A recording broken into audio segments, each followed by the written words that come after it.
we want to do the same thing for the battle for Atlantis. My team is in this tournament. Riley Davis's team is in this tournament. I believe we're gonna have some previews. My team is also in there. Are you trying to claim Memphis? My Tigers. Why are you trying to claim Memphis again? Is it just because they're playing Michigan? That's it? No, because I had on our hot take stream that they're gonna make an Elite Eight. Okay, so we have our Creighton and we have your Memphis. That's where we're at right now? Yeah. Okay. We're going to do the same thing we just did with Maui. If you want to see the Maui video, go on our channel. But game by game, let's predict who wins. North Carolina versus Northern Iowa. Who wins? North Carolina. Is this dicey at all? North Carolina lets teams hang around. No, I looked at – they do let teams hang around, but looking at Northern Iowa, they just don't have enough. AJ Green ain't walking through that door. Good offense, though, right? Like, they can hoop a little bit. Yeah, but what are they going to go offense for offense with North Carolina? That's not. I don't think that's how you want to beat them. I like Bowen Bourne. I want to say that. It's a great name. I like Bowen Bourne, the player and the name. I'm surprised. Really? I'm surprised Booby hasn't come in with Bowen Bourne yet. Honestly. Anyways, I'll be honest with you. I do not know who Bowen Bourne is. Oh, he's nice. He's nice. Yeah, you might know him after the North Carolina game because I could see him having like 12 in the first half, and all of a sudden things get dicey. And then, all right, let me tap in. So you got North Carolina winning though after all that, right? Yeah, of course. Okay. Villanova, Texas Tech. Honestly, can I just say this real quick? This tournament, like, I love the Battle for Atlantis. Historically, it's been my favorite tournament of the preseason because I just love the ballroom setup. I love the lighting in the background. I think it's hilarious. And if I could pick one to go to, I would love to be at the Battle for Atlantis. But like going from previewing Maui to previewing this is just like the horrible off-brand version of it, isn't it? Yeah, it really is. Like how we're supposed to gas up Villanova, Texas Tech? At the same time, can I pick Texas Tech in this? You can, but like, ugh. Yeah, I mean they got Cambridge. They got some guys. I like McCaslin. They're good defensively. I don't know. I think that Villanova did look really good in that bounce back win at home against Maryland. I don't want to take anything away. I know Maryland played bad, but part of that was because of how Villanova played. I think this game will be close, but I'll put my turtleneck slander aside for a second, and I'll pick Villanova to win close, like game winner type close, or like Texas Tech has a chance to win it, but then they realize they don't have a guy who can hit a shot to win it. Part is this game being played in the Battle for Atlantis? Is it being played in Pennsylvania? It is not. It's being played in Atlantis, right? It is. Give me Texas Tech. I think this Villanova team is really good at home. I think they're who you think they are away from home. We're saying, oh, look how good they were against Maryland, right? Villanova scored 57 points. They scored 57 points in the game. We're just saying they just played really good. That game was way, way, way more about how bad Maryland is right now and how much Maryland's guys hate each other than it was the Villanova turned the corner. Villanova's offense looked like shit against Maryland. Now they go up against a top 10 defense in the country, overseas, in Atlantis. In a ballroom. I'll take the team with some dogs. I think that's Grant McCaslin's team. Okay. I like that pick. Thank you for like getting me there. I kind of like half-ass stepped into I wanted it.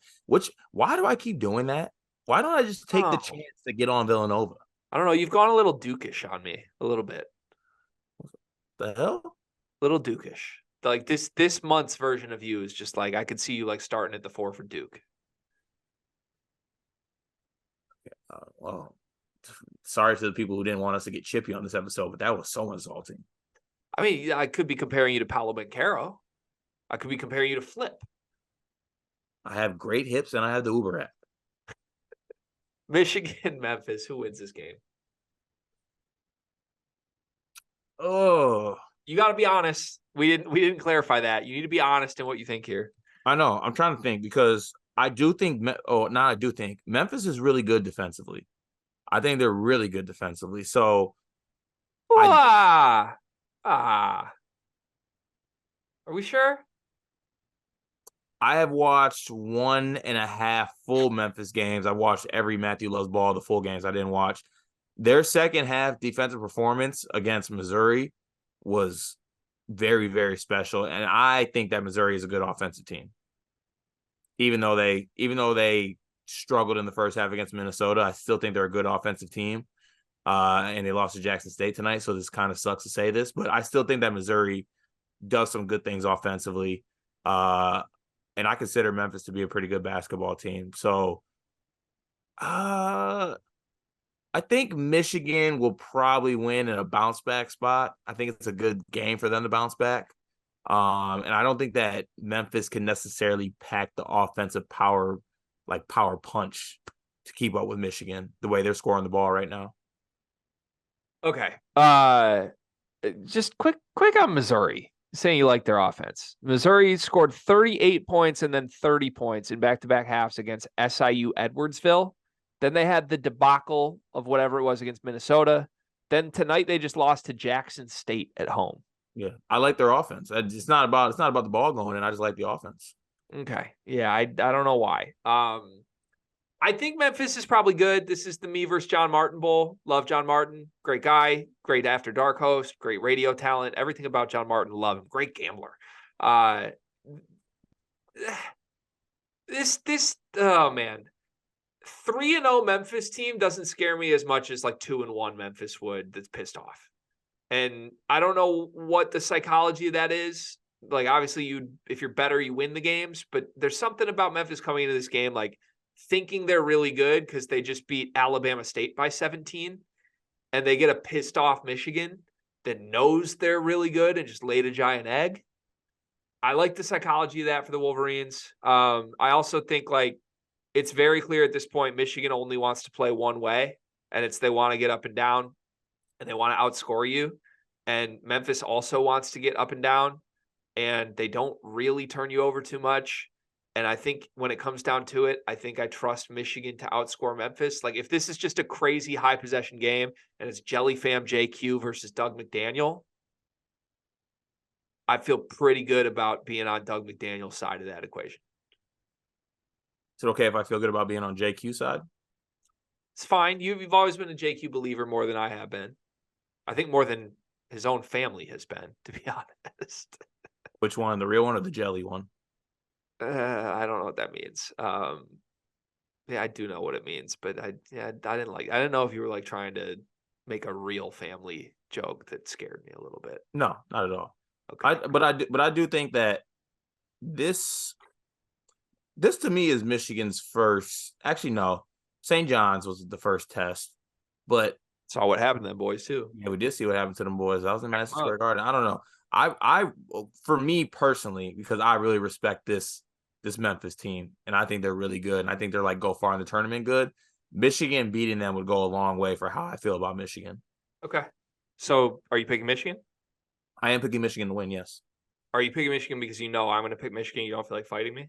No. I actually think Michigan will win. Okay. Then I'm going to pick Memphis. So what do we do here? What? I pick Memphis to win this game. You pick Michigan.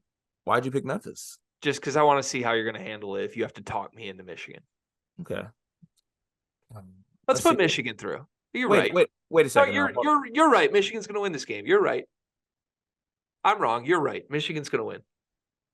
Let's move on.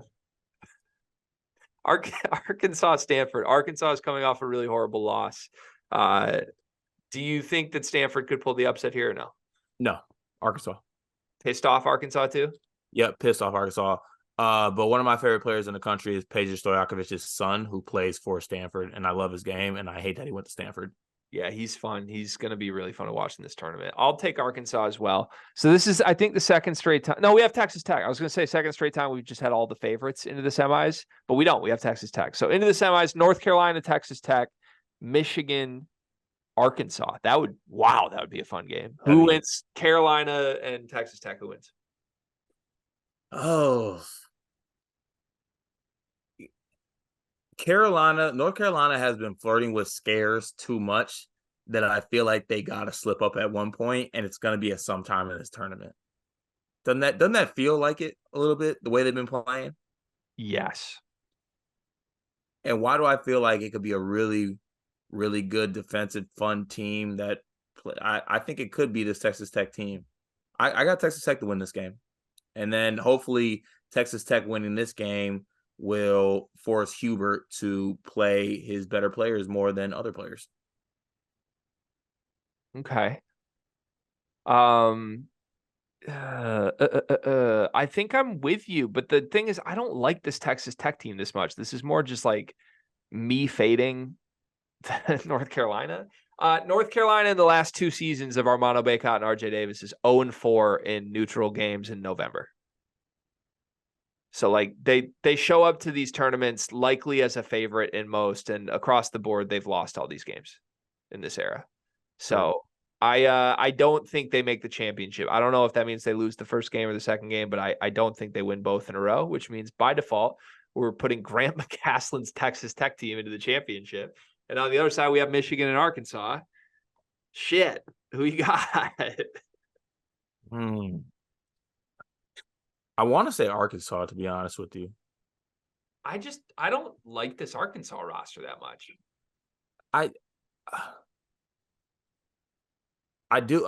I'm not in love with Arkansas's roster by any means, but like when I look at it, like position by position, I don't know. Like if it depends what Namari Burnett you get, and it depends what else you get from kind of the wing position on the team as well. I feel like there's not been that much because like you had the Namari Burnett game, you had other people's games, but I don't know.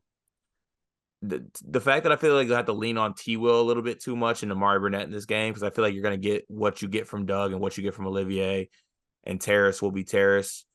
I just feel like Arkansas is going to be pissed off, especially about after what happened last week. Like them coming out and winning this tournament would do wonders for them coming off of that loss that they had.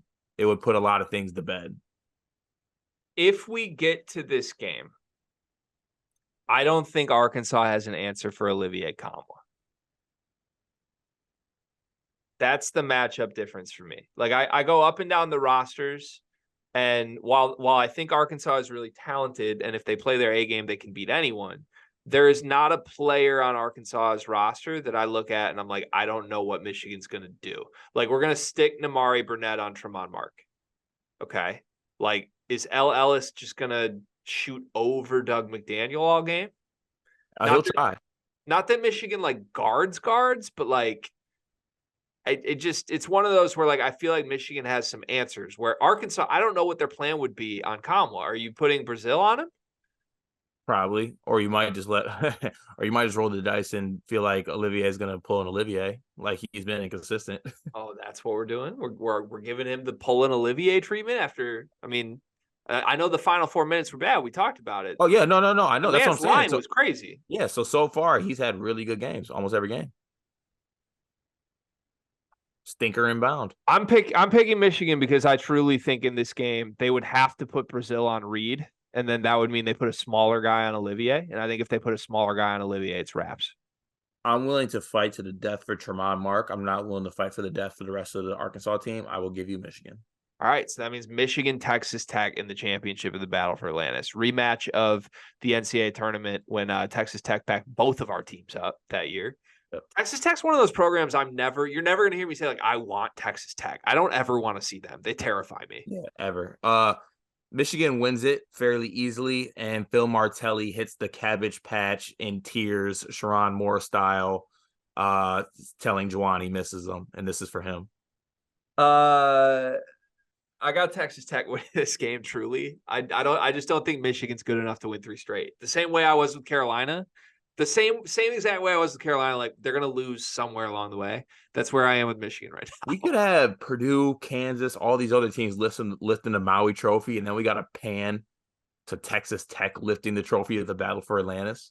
I don't think anyone should be allowed to win the Battle for Atlantis this year. That's where I'm at. I don't think any of these teams are good enough to like go home as the champion of this tournament. It should just be a participation one.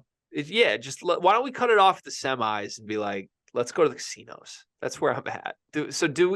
In tribute to that, can we not crown a winner? You have Michigan, I have Texas Tech. Let's just not crown who wins out of that. Okay, I'm good. Okay, cool. Let's go to one big thing presented by Bigby. What's your one big thing, Cart? My one big thing is don't be the person to come on after these games this week and be like, stop overreacting to Feast Week. This is one of the best weeks to overreact. This is one of the best weeks to react. You learn a lot about teams during Feast Week. I still think about times I look back at last year's Maui tournament and things like that. Obviously, Creighton was decimated by injuries and Kyle Brenner getting mono and things like that. But like, I found out that I loved Creighton last year in Maui. Like, I loved them in that setting. So there's no such thing as like overreactions to what happens in Feast Week. Just react to what you see and trust your eyes. And don't be that person that's like being the fun police telling you to not react. Yeah. Okay. I'll take that to heart. You never have to tell me not to overreact. That's very true. My one big thing is this is actually basketball related today. Sorry if people want a non-basketball related one big thing from me, but St. Mary's, don't think we forgot about you. Okay. Y'all thought you were like the cute little underdog that could. Y'all thought you were the favorite. Y'all thought you were the big bad man on the West Coast. Gonzaga, who? Oh yeah, we're better than y'all now. We're the champs. Coaches picked us, not Gonzaga. Bullshit. Your last 3 games, you lost to Weber State by 4 at home, and then you rolled that into a 25-point dog walking to San Diego State, who's in a dogfight with Washington right now. Yeah, Paul Mulcahy and Severe Wheeler is who they're in a dogfight with. And then tonight you follow that up with a whopping 17-point loss to Sean Miller's Xavier team that's missing his 2 best players. This is a joke of a start to a season for a team that's supposed to be good, that returned everything that mattered from a good team last year. And Aiden Mahaney, where are you? We've gone to bat for you. We've talked about you. We've said you're a killer. You don't look like a killer right now. You look like a horrible first option. If you want to find a white killer, stop looking on the West Coast. Just head to West Lafayette. Let's not find any white killers. Oh, man. That was the Sleepers Podcast. We'll see you Tuesday.